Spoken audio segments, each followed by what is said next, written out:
Hello everyone, कैसे हो आप सब लोग। आई होप कि आप सभी बहुत अच्छे होंगे। तो आज की वीडियो में हम लोग यहाँ पे बात करेंगे अपने फार्माकोलॉजी की यूनिट नंबर 5 के बारे में, जिसमें हम यहाँ पे यूनिट 5 को कंप्लीट कवर करेंगे। अब देखिए, अगर हम यहाँ पे यूनिट 5 का सिलेबस देखें तो यूनिट 5 में हमारे बेसिकली दो टॉपिक दिए हुए हैं। पहला है pharmacology of drugs acting on endocrine system, जो कि हमारा यूनिट 4 का कंटिन्यूएशन है। और उसके बाद हमारा नेक्स्ट डिफरेंट टॉपिक आ जाएगा बायो एसे। अब यहाँ पे देखो, ये जो हमारा पहला टॉपिक है, इसके अंदर हमारे 3 डिफरेंट सब पार्ट्स हैं। तो एक चीज आप समझो, ये जो एंड्रोजेंस एंड एनाबॉलिक स्टेरॉइड्स है, ठीक है, तो इसको हम लोग यहाँ पे थोड़ा सा अलग से देख लेंगे, क्योंकि इसको हमने पहले नहीं पढ़ा हुआ है। लेकिन अब यहाँ पे जो कोई एस्ट्रोजन है, प्रोजेस्टेरॉन है, ओरल कॉन्ट्रासेप्टिव, अब इन तीनों को ही हमने यहाँ पे ऑलरेडी पढ़ा हुआ है, ठीक है। तो इन तीनों को हम यहाँ पे क्या होगा कि मेडिसिनल से कंपाइल कर लेंगे। और उसके बाद हमारा यहाँ पे नेक्स्ट टॉपिक आ जाएगा ड्रग्स एक्टिंग ऑन यूट्रस, तो इसको भी हम यहाँ पे बिल्कुल न्यू देख लेंगे। और बायो ऐसे तो हमें पूरा यहाँ पे नया ही देखना है, ठीक है। तो इन दोनों को हम मेडिसिनल से कंपाइल कर लेंगे, इसको हम यहाँ पे बिल्कुल फ्रेश देख लेंगे। और उसके बाद हम लोग यहाँ पे बायो ऐसे को देखेंगे। तो सभी का टाइम आप लोग को वीडियो में देखने को मिल जाएगा। बाकी इसकी जो नोट्स है वो आपको हमारी वेबसाइट imperfectpharmacy.in पर देखने को मिल जाएगी। इसकी जो भी वीडियोज है वो आपको हमारी प्लेलिस्ट में देखने को मिल जाएंगी। बाकी आप लोग कॉपी पेन लेके बैठ जाइए और हम लोग अपना आज का वीडियो स्टार्ट करते हैं।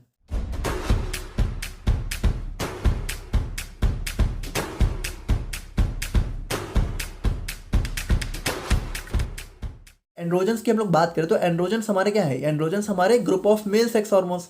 यहाँ पे देखिए, मेनली एंड्रोजन के अंदर हमारा मेजर क्या होता है, टेस्टोस्टेरोन, ठीक है।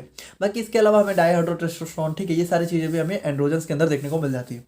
तो अगर हम लोग सिंपली बात करें तो एंड्रोजन्स क्या है, androgens are group of hormone that play a key role in the development and maintenance of male characteristics. यानी कि देखिए, फिर मेनली बात करें तो ये हमारा मेजर मेल सेक्स हार्मोन होता है, ठीक है, जो कि मेल के सेकेंडरी सेक्सुअल कैरेक्टर्स, जैसे कि हमारा they are primary responsible for promoting the development of male reproductive tissues. यानी कि देखिए, जो भी हमारा टेस्टिस वगैरह होता है, ठीक है, उसके बाद जो भी सेकेंडरी सेक्सुअल कैरेक्टरिस्टिक्स हैं, जैसे कि हमारा increased muscle mass, facial hair, deep voice, मतलब कि यहाँ पे देखिए ऐसी जो भी चीज़ें जो कि मेल फीमेल को डिफ्रेंशिएट करती हैं, उन सभी चीज़ों के डेवलपमेंट में ये जो एंड्रोजन्स हैं, ये यहाँ पे मेल के अंदर बहुत ही मेजर रोल प्ले करते हैं।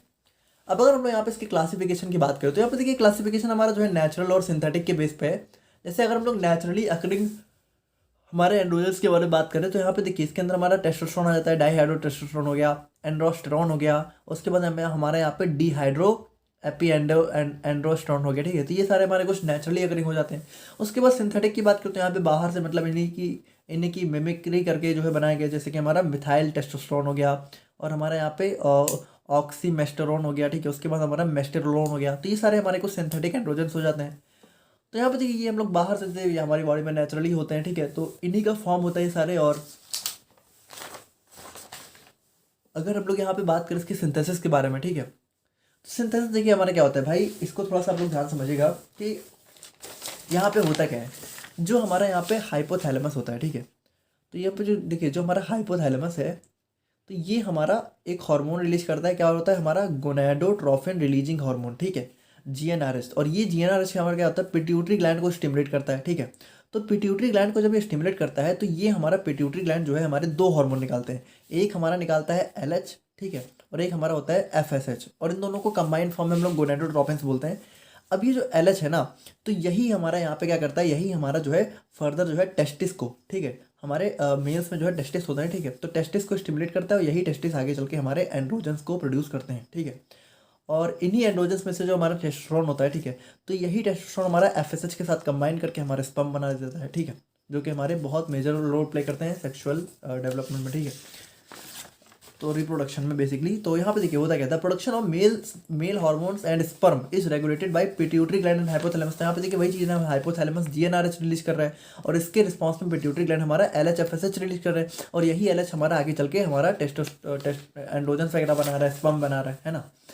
तो luteinizing hormone and follicle stimulating hormone, यानी इनका फुल फॉर्म देखिए, एलएच का फुल फॉर्म होता है ल्यूटिनाइजिंग हार्मोन, एफएसएच का फुल फॉर्म होता है follicle stimulating hormone.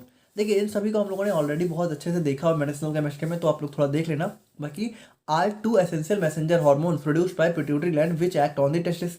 Now LH is required by Leydig cells, ठीक है, Leydig cells of in testis for producing testosterone.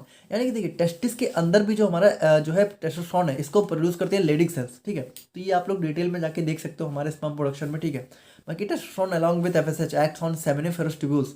यहाँ पे देखिए, ये भी हमारा जो है टेस्टिस का एक पार्ट होता है, जो कि हमारे स्पर्म को प्रोड्यूस करता है, किसके साथ, टेस्टोस्टेरोन के साथ मिलके। कौन, एफएसएच, ठीक है, फॉलिकल स्टिमुलेटिंग हार्मोन। यानी देखिए, ये दोनों मिलके हमारा टेस्टोस्टेरोन और स्पर्म बना रहे हैं। बाकी अगर हम लोग यहाँ पे फंक्शंस की बात करें तो यहाँ पे देखिए फंक्शंस हमारा जैसे कि sir essential for development of male reproductive organs, जैसे कि टेस्टिस हो गया, प्रोस्टेट हो गया, सेमिनल वेसिकल्स हो गए, ये सारे हमारे मेल सेक्स ऑर्गन्स के मतलब मेल रिप्रोडक्टिव ऑर्गन्स के अंदर आ जाते हैं, ठीक है। During foetal development and puberty, यानी कि देखिए जब बच्चा यहाँ पे मदर के यूट्रस में होता है तब भी हमारा ये रिक्वायर्ड होता है, ठीक है। और प्यूबर्टी की एज तक भी ये सारी चीज़ों का डेवलपमेंट में हमारा एंड्रोजन्स बहुत मेजर रोल प्ले करते हैं। बाकी देखिए टेस्टोस्टेरोन हमारा जो है play a key role in sperm production in sexual function, ये सारी चीज़ें हम लोगों ने देखी। बाकी अगर हम लोग यहाँ पे बात करें तो जो हमारे एंड्रोजन्स है, ठीक है, वो हमारे स्टिमुलेट करते हैं development of male secondary sexual characteristic, जैसे कि हमारा यहाँ पे इंक्रीज मसल मास, ठीक है, body hair, deepening of voice, broader shoulders, ये सभी चीज़ें हमारी मेल को फीमेल से डिफ्रेंशिएट करती हैं और इनका डेवलपमेंट हमारा यही एंड्रोजन स्टिमुलेट करते हैं, ठीक है। बाकी एंड्रोजन हमारा कंट्रीब्यूट करते हैं development of bone mass instant, ठीक है, ये सभी चीज़ें मतलब एंड्रोजन फैट लॉस को भी प्रमोट करते हैं। उसके अलावा मूड, एग्रेशन और ओवरऑल मेंटल हेल्थ को भी ये हमारे रेगुलेट करते हैं। अब यहाँ पे देखिए हमारा सेकंड टॉपिक आ जाता है एनाबॉलिक स्टेरॉइड्स। तो ये एनाबॉलिक वर्ड हमारा ड्राइव किया गया एनाबॉलिज्म से, ठीक है। और एनाबॉलिज्म क्या होता है भाई? एनाबॉलिज्म हमारा मेटाबॉलिज्म का एक टाइप होता है, और मेटाबॉलिज्म में एनाबॉलिज्म हमारा वो टाइप होता है जहाँ पे हमारी कह सकते हो हमारी क्या होता है, छोटी छोटी चीज़ें मिलकर किसी बड़ी चीज़ का फॉर्मेशन करती है, ठीक है, यानी ये सिंथेसिस होता है। तो देखिए एनाबॉलिज्म का मतलब होता है कि हमारा कह सकते हो बनना, ठीक है, मतलब मसल वगैरह बनना, ठीक है। तो एनाबॉलिक स्टेरॉइड्स हमारी वो ड्रग्स होती हैं जो कि हमारे टेस्टोस्टेरोन की जो है सिंथेटिक डेरिवेटिव, मतलब देखिए ये हमारी बॉडी में टेस्टोस्टेरोन का ही काम करती हैं और ये बाहर से दी जाती हैं। अब देखिए टेस्टोस्टेरोन हम लोगों ने देखा बहुत मेजर रोल प्ले कर रहा है हमारी मतलब मेल्स में, यहाँ पे मसल डेवलपमेंट में, ठीक है, और बोन स्ट्रेंथ में, इन सभी चीज़ों में हमारा टेस्टोस्टेरोन बहुत मेजर रोल प्ले कर रहा है, ठीक है। तो उसी टेस्टोस्टेरोन का सिंथेटिक डेरिवेटिव्स होते हैं हमारे एनाबॉलिक स्टेरॉइड्स, और ये डिजाइन किए जाते हैं टू इनहेंस इट्स एनाबॉलिक, ठीक है। यानी कि देखिए टेस्टोस्टेरोन में दो प्रॉपर्टी होती है, एक होती है एनाबॉलिक, होते हैं एंड्रोजेनिक। एंड्रोजेनिक मतलब वही जो हमारी सेक्सुअल कैरेक्टरिस्टिक है जो कि हमारा मेल फीमेल को डिफरेंशिएट करती हैं थोड़ा बहुत, और एनाबॉलिक में होता है जो कि मेल का मसल बिल्डिंग हो गया, ठीक है, इन सब चीज़ों को प्रमोट करती हैं। तो एनाबॉलिक स्टेरॉइड्स हमारी वो स्टेरॉइड्स होते हैं, ठीक है, जिनके अंदर एनाबॉलिक प्रॉपर्टी ज़्यादा होती है, ठीक है, एंड्रोजेनिक के मुकाबले, यानी कि ये हमारा मसल बिल्डिंग वगैरह में बहुत ज़्यादा रोल प्ले करते हैं। और उसके बाद they are primarily use to promote muscle growth, enhance athletic performance and for various medical conditions, ठीक है। तो वही चीज़ें कि इसमें देखिए ये सारी चीज़ों में इसका यूज होता है। बाकी देखिए यहाँ पे वैसे तो इसका यूज जो है थेरापेटिक यूज में ही करना चाहिए, ठीक है, मतलब अगर किसी में मान लीजिए नेचुरली प्रॉब्लम है तो देख रहा, लेकिन आजकल यहाँ पे आपको पता ही है स्टेरॉइड्स कितना फेमस है जिम वगैरह में, ठीक है, कि जिम में स्टेरॉइड्स लेके लोग जो है बॉडी बना लेते हैं, ठीक है, सारी चीज़ें हैं। तो मतलब ये बहुत अच्छी चीज़ नहीं होती है, इसको बाहर से कोशिश करनी चाहिए कि ना ही लिया जाए। और बाकी अगर हम लोग यहाँ पे एग्जांपल की बात करें तो हमारा ऑक्सीमेथोलोन हो गया, नैंड्रोलोन हो गया, स्टेनोजोलोल हो गया, उसके बाद मिथैनडियोन हो गया, ठीक है, ऑक्सेंड्रोलोन हो गया, ये सारे हमारे इसके कुछ एग्जांपल्स हो जाते हैं। और मैकेनिज्म ऑफ एक्शन देखिए बहुत सिंपल सी बात है कि ये देखिए ये हमारे क्या होते हैं, एनाबॉलिक स्टेरॉइड्स हमारे सेल के अंदर इंटर करते हैं, ठीक है, उसके बाद साइटोप्लाज्म में जो भी एंड्रोजन रिसेप्टर है उसके साथ बाइंड कर लेते हैं, और उसके बाद ये स्टेरॉइड रिसेप्टर कॉम्प्लेक्स क्या होता है हमारा न्यूक्लियस में ट्रांसलोकेट हो जाता है, मतलब न्यूक्लियस में एंटर करके, और उसके बाद हमारा यहाँ पे जो भी डीएनए है, ठीक है, तो उनमें जो एंड्रोजन रिस्पॉन्स एलिमेंट्स हैं, ठीक है, उन पे बाइंड हो जाता है और ऐसी जीन्स को रेगुलेट करता है, फिर ऐसे जीन को इस तरीके से ट्रांसफॉर्म करता है कि वो ऐसी प्रोटीन को बनाती हैं जो कि हमारे मसल हाइपरट्रॉफी और रिपेयर में बहुत मेजर रोल प्ले करती हैं, ठीक है, क्योंकि देखिए एट लास्ट में सारा काम प्रोटीन ही कर रही है। तो यहाँ पे प्रोटीन किस तरह की बन रही है वो सारा हमारा रेगुलेट करते हैं ये हमारे एनाबॉलिक स्टेरॉइड्स।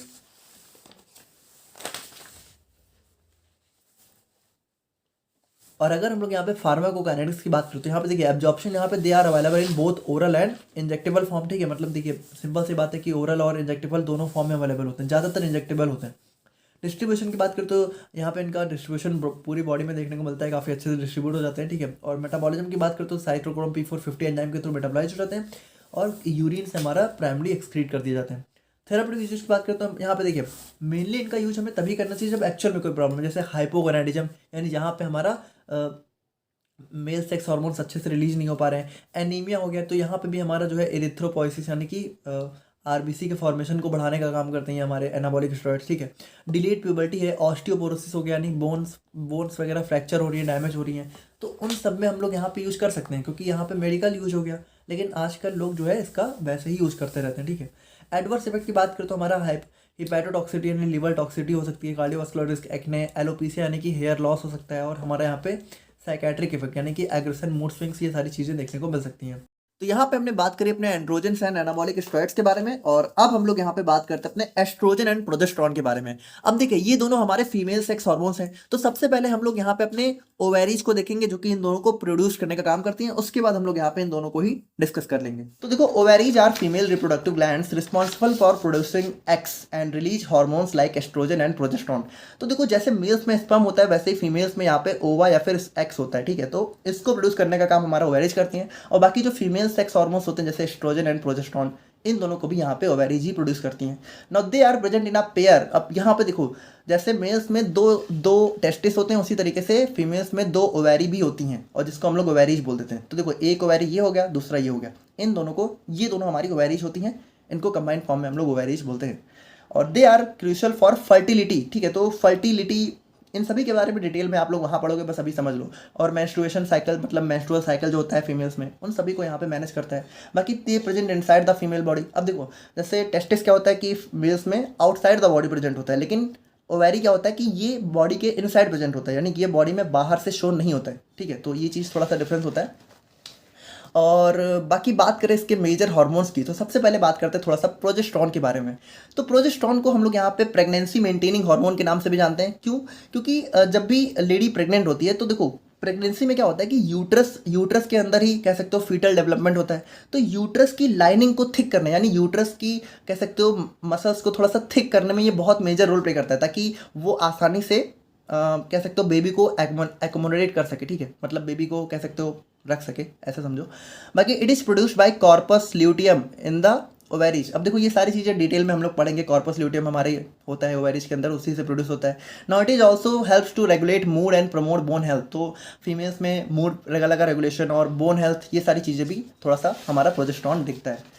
अब देखो, फीमेल्स के अंदर ना जो मेजर सेक्स हार्मोन होता है वो होता है हमारा एस्ट्रोजन। जैसे मेल्स में टेस्टोस्टेरोन होता है, वैसे ही फीमेल्स में एस्ट्रोजन होता है। तो एस्ट्रोजन, या फिर कहीं कहीं आप लोग को ये ओ ई एस्ट्रोजन के नाम से भी देखने को मिलेगा, जहाँ पे ओ साइलेंट ही होता है।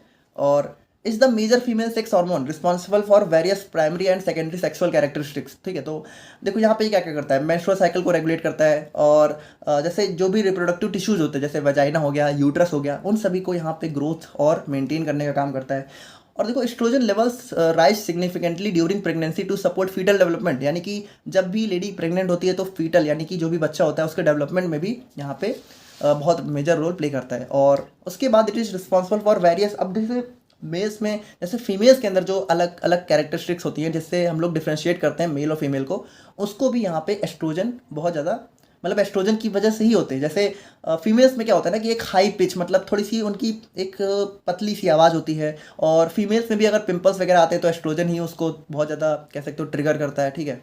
और उसके बाद जैसे फीमेल्स में क्या होता है कि जो पेल्विक गर्डल होता है वो थोड़ा ब्रॉड होता है। अब पेल्विक गर्डल फीमेल्स में ब्रॉड क्यों होता है? अब पेल्विक गर्डल समझ लो ना आप लोग, जो यहाँ पे लोअर मसल्स होती हैं, ठीक है, तो मतलब सॉरी लोअर बोन्स होती हैं, तो यहाँ पे वो थोड़ा सा फीमेल्स में ब्रॉड होता है, क्योंकि फीमेल्स को यहाँ पे आगे चल के प्रेगनेंसी, तो मतलब वही चीज़ है कि वहाँ पे बेबी को एकोमोडेट करने के लिए वहाँ पे पेल्विक गर्डल थोड़ा सा फीमेल्स का ब्रॉड होता है। और उसके बाद जो भी ब्रेस्ट डेवलपमेंट होता है, और मेमोरी ग्लैंड्स डेवलपमेंट होता है, और प्यूबिक हेयर्स हो गए, और थिकनिंग ऑफ यूट्रस लाइनिंग। तो यूट्रस लाइनिंग को थिक करने में ये भी हमारा रोल प्ले करता है, लेकिन सबसे इंपॉर्टेंट हमारा प्रोजेस्टेरॉन होता है। और देखिए, बात करें हम लोग यहाँ पे प्रोजेस्टेरॉन के बारे में, तो देखिए प्रोजेस्टेरॉन हमारा क्या होता है, ये हमारा एक टाइप का नेचुरल स्टेरॉयड हार्मोन होता है, और यहाँ पे ये हमारे जो है बहुत सारे फीमेल्स में, मतलब ये मेजर हार्मोन होता है। और देखिए, ये हमारा प्रोजेस्टेरॉन को हम लोग यहाँ पे प्रेगनेंसी हार्मोन भी बोलते हैं, क्योंकि ये प्रेगनेंसी में अपना बहुत मेजर रोल प्ले करता है, ठीक है। जैसे कि यहाँ पे हमारा पार्टिकुलरली अगर इसके फंक्शंस की बात करें तो हमारा मेंस्ट्रुअल साइकिल में थोड़ा बहुत रोल प्ले करता है। उसके बाद प्रेगनेंसी, यानी कि देखिए एक लेडी जब यहाँ पे प्रेग्नेंट होती है तो उसके फीटस, यानी कि जो भी बच्चा है, ठीक है, उसके डेवलपमेंट में, उसकी ग्रोथ में, उसमें हमारा प्रोजेस्टेरॉन बहुत ज़्यादा हेल्प करता है, ठीक है। बाकी it is produced mainly by ovaries after ovulation and bye placenta during pregnancy, ठीक है। तो देखिए वही चीज़ है कि हमारा ओव्यूलेशन के बाद ही हमारी ओवेरीज है, और उसके बाद प्लेसेंटा जो हमारा बैरियर होता है, ठीक है, तो उससे हमारा ये प्रोड्यूस किया जाता है प्रेगनेंसी में, ठीक है। बाकी ये हमारा 21 कार्बन का स्टेरॉयड हार्मोन होता है, ठीक है। तो यहाँ पे देखिए हमारे 2 एक्स्ट्रा कार्बन आ जाते हैं। और मैकेनिज्म ऑफ एक्शन की बात करें तो प्रोजेस्टेरॉन हमारा जो है प्रोजेस्टेरॉन रिसेप्टर पे बाइंड होकर अपना इफेक्ट शो करता है, ठीक है। बाइंड होने के बाद ये हमारा प्रोजेस्टेरॉन रिसेप्टर कॉम्प्लेक्स बनाता है, जो कि हमारे जीन एक्सप्रेशन को रेगुलेट करते हैं और वेरियस फंक्शन जैसे कि प्रेगनेंसी में यूट्रस को जो है इम्प्लांटेशन के लिए रेडी करना, ठीक है। और उसके बाद यहाँ पे एम्ब्रॉनिक डेवलपमेंट यानी कि जो हमारा एम्ब्रियो यानी भाई जो हमारा बच्चा है, ठीक है, उसके डेवलपमेंट में हेल्प करना, उसके बाद प्रेगनेंसी को मेंटेन करना, ये सारी चीज़ें यहाँ पे हमारा रेगुलेट करता है। यूजेज की हम लोग बात करें तो यहाँ पे प्रोजेस्टेरॉन का यूज हम लोग यहाँ पे एस्ट्रोजन के साथ कंबाइन फॉर्म में जो है अपने हार्मोन थेरेपी में भी करते हैं, ठीक है। और menopausal symptoms and low sex hormones levels, यानी कि अगर मान लीजिए फीमेल्स में लो सेक्स हार्मोन लेवल है तो उसमें भी हम लोग यहाँ पे इसका बाहर से यूज कर सकते हैं। और उसके बाद यहाँ पे वुमेंस में यहाँ पे प्रेगनेंसी और फर्टिलिटी को भी सपोर्ट करता है, ठीक है। तो ये सारी चीज़ें इसके यूज हो जाते हैं। और बात करें हम लोग यहाँ पे स्ट्रियोल के बारे में, ठीक है। तो देखिए स्ट्रियोल हमारा जो है एक टाइप का एस्ट्रोजन का ही फॉर्म होता है, ठीक है। और ये हमारा एक टाइप का फीमेल सेक्स हार्मोन होता है।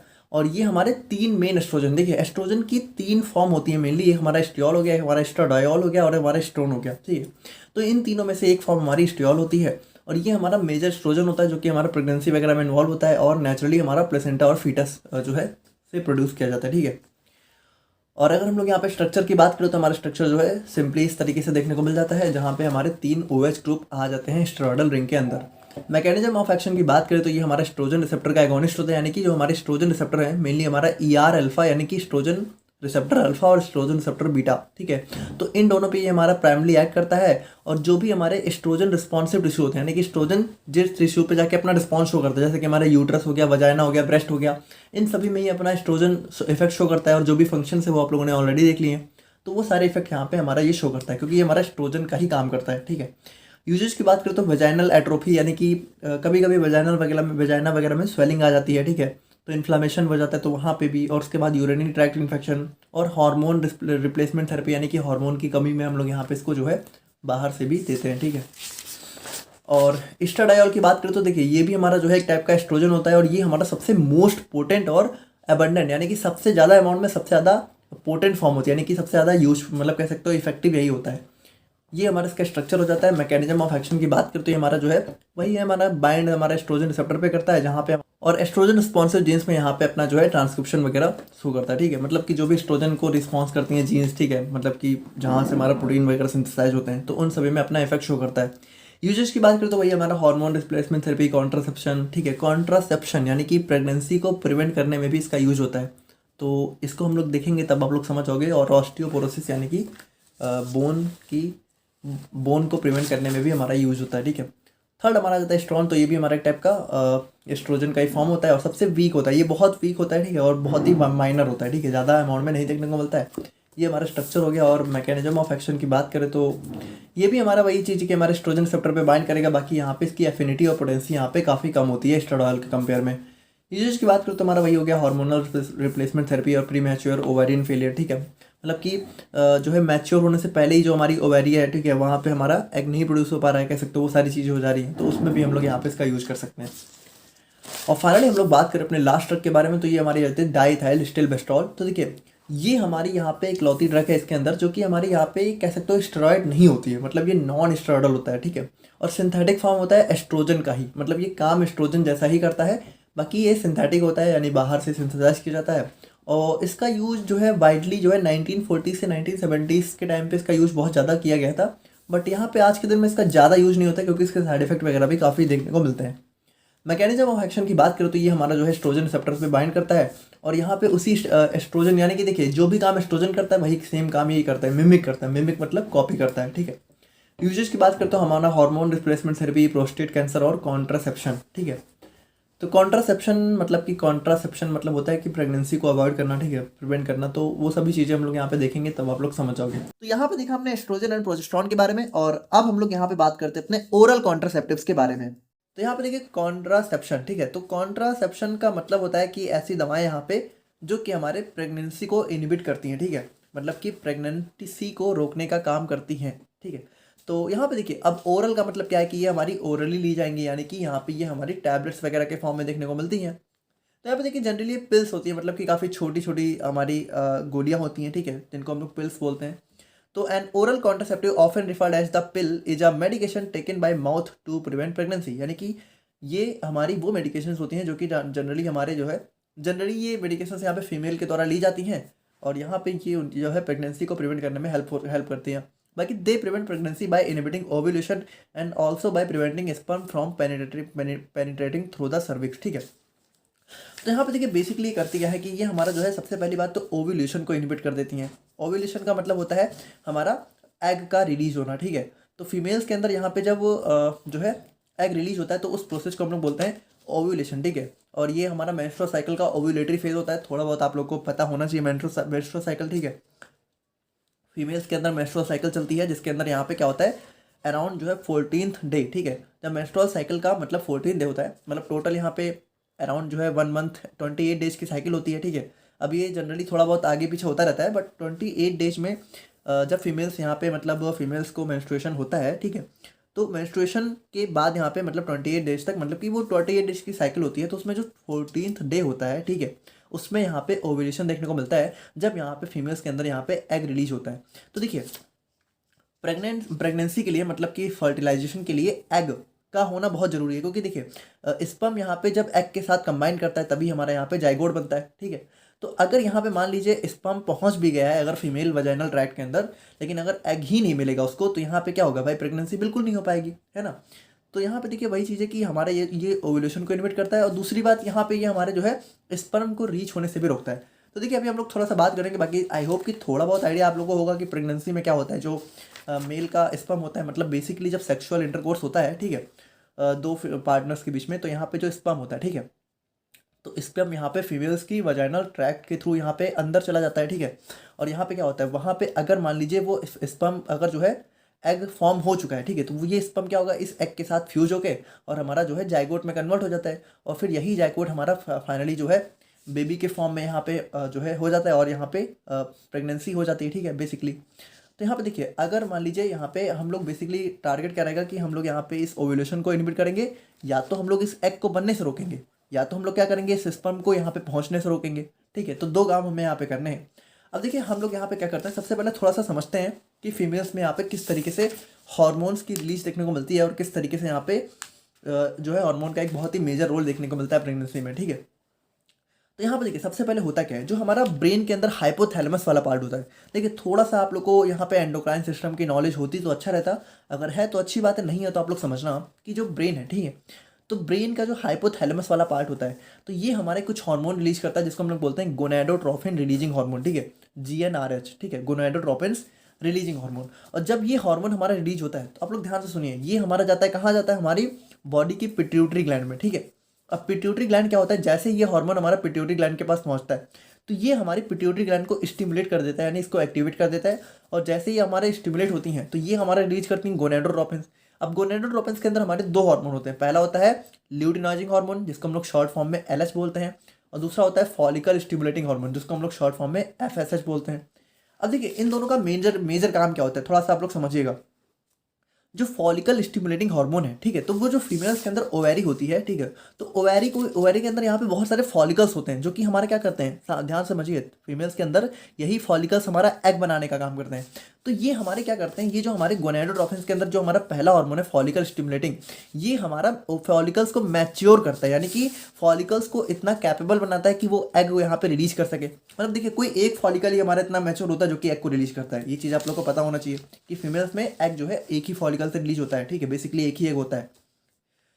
तो यहाँ पे देखिए मेन चीज़ वही है कि हमारा जो है ये फॉलिकल्स को मैच्योर करता है, और ये ल्यूटिनाइजिंग हार्मोन क्या होता है, ये हमारा फाइनली ओव्यूलेशन कराता है, ठीक है। मतलब कि देखिए ये हमारा फॉलिकल्स को मैच्योर कर रहा है कि हमारा एग बना सकें, ठीक है, और उस एग को यहाँ पे फॉलिकल से रिलीज कराने का काम हमारा ल्यूटिनाइजिंग हार्मोन करते हैं। अब देखिए हम लोग बेसिकली कह सकते हैं कि ये दोनों हार्मोन हमारे करते क्या हैं, ठीक है। अब जैसे हमारे जब ओव्यूलेशन वगैरह होता है तो एग रिलीज होता है, और इसी के थ्रू हमारे यहाँ पे कह सकते हो हार्मोन्स वगैरह भी हमारे फीमेल रिप्रोडक्टिव ट्रैक्ट में रिलीज होते हैं, ठीक है। तो यहाँ पे देखिए हम लोग बेसिकली कह सकते हैं कि ये जो हमारे दोनों हार्मोन है, ठीक है, ये दोनों तो देखिए ये इनका बेसिक फंक्शन हो गया, लेकिन बाकी ये हमारे ओवेरी को भी हमारे यहाँ पे ट्रिगर करते हैं जाके हमारे कौन कौन से एस्ट्रोजन एंड प्रोजेस्टेरॉन को रिलीज करने के लिए, और यही दोनों हमारे मेजर फीमेल हार्मोन होते हैं, ठीक है। एस्ट्रोजन एंड प्रोजेस्टेरॉन हमारे मेजर फीमेल हार्मोन्स होते हैं जिनको यहाँ पे ओवेरी, जो कि यहाँ पे ओवेरी बनाती है डेफिनेटली, ठीक है। और इस ओवेरी को ये हार्मोन बनाने के लिए ट्रिगर कौन करता है, हमारा जो है ल्यूटिनाइजिंग हार्मोन और फॉलिकल स्टिमुलेटिंग हार्मोन। अब यहाँ पे ध्यान से समझिए कि जब भी यहाँ पे फीमेल्स के अंदर इनका लेवल लो होता है, ठीक है, तो यहाँ पे देखिए ये हमारे जो है इसको और ज़्यादा स्टिमुलेट करते हैं कि ये हमारा और ज़्यादा रिलीज हो, ठीक है, LH और FSH हमारा और ज़्यादा रिलीज हो, ताकि ये हमारा ओवैरी को और ज़्यादा एस्ट्रोजन और प्रोजेस्टेरॉन बनाने के लिए कह सकते हो हमारा ट्रिगर कर सकें। लेकिन अगर हम फीमेल की बॉडी में इन दोनों का लेवल बढ़ जाता है, ठीक है, अगर इन दोनों का लेवल ऑलरेडी बढ़ा हुआ है, तो यहाँ पे देखिए ये दोनों क्या करते हैं, ये दोनों एक निगेटिव सिग्नल भी भेजते हैं, ठीक है। अगर इनका लेवल कम है तो ये हमारा जो है गोनाड यानी कि पिट्यूटरी ग्लैंड को यहाँ पे सिग्नल भेजेंगे कि ये और ज़्यादा रिलीज करे, कौन कौन से, LH और FSH को, ठीक है। लेकिन अगर इन दोनों का लेवल हमारी बॉडी में किसी तरह ऑलरेडी बढ़ा हुआ है, तो फिर ये दोनों यहाँ पे एक निगेटिव सिग्नल भेजते हैं, किसको, पिट्यूटरी ग्लैंड को, ताकि ये थोड़ा कम रिलीज करे, क्योंकि ये दोनों जितना रिलीज होंगे, ध्यान से समझिए, यही दोनों हमारे ओवैरी को ट्रिगर कर रहे हैं एस्ट्रोजन और प्रोजेस्टेरॉन रिलीज करने के लिए। तो ये दोनों जितना रिलीज होंगे, यानी LH और FSH जितना रिलीज होगा, उतने ज़्यादा हमारे एस्ट्रोजन और प्रोजेस्टेरॉन बनेंगे।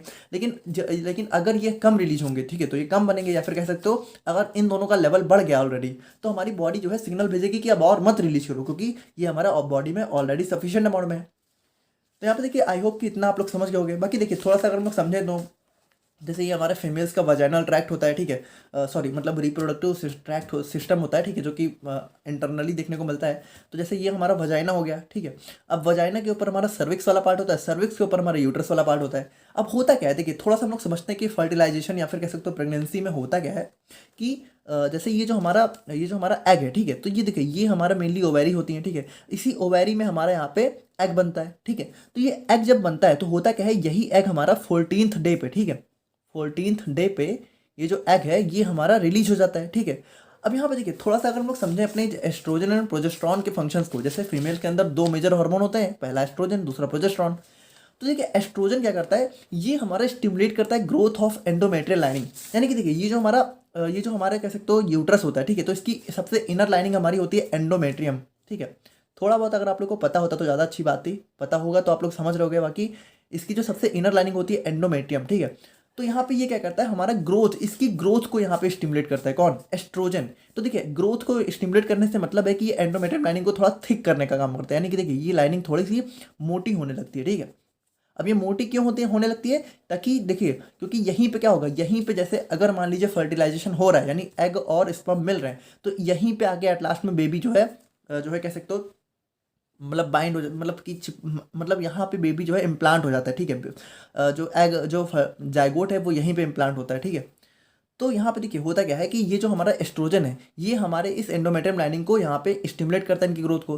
लेकिन यहाँ पे देखिए जब ये स्टिमुलेट कर दिया इसने, जब इसकी ग्रोथ होने लगी, तो उस ग्रोथ को, ठीक है, मेंटेन करने का काम कौन करता है, हमारा प्रोजेस्टेरॉन, ठीक है। और उसके अलावा अगर हम लोग बात करें तो देखिए एस्ट्रोजन हमारा जो है फॉलिकल डेवलपमेंट और ओव्यूलेशन को भी सपोर्ट करता है, तो देखिए वो चीज़ तो है ही है। बाकी यहाँ पे मेनली हमारे ये जो है स्टिमुलेट करता है इसकी ग्रोथ को, और उसके बाद प्रोजेस्टेरॉन यहाँ पे इसको मेंटेन करता है। और इसके अलावा क्या करता है, ये हमारा थिकनिंग ऑफ सर्वाइकल म्यूकस, यानी कि देखिए ये जो हमारा सर्वाइकल है, ठीक है, सर्वाइकल वाला पार्ट है।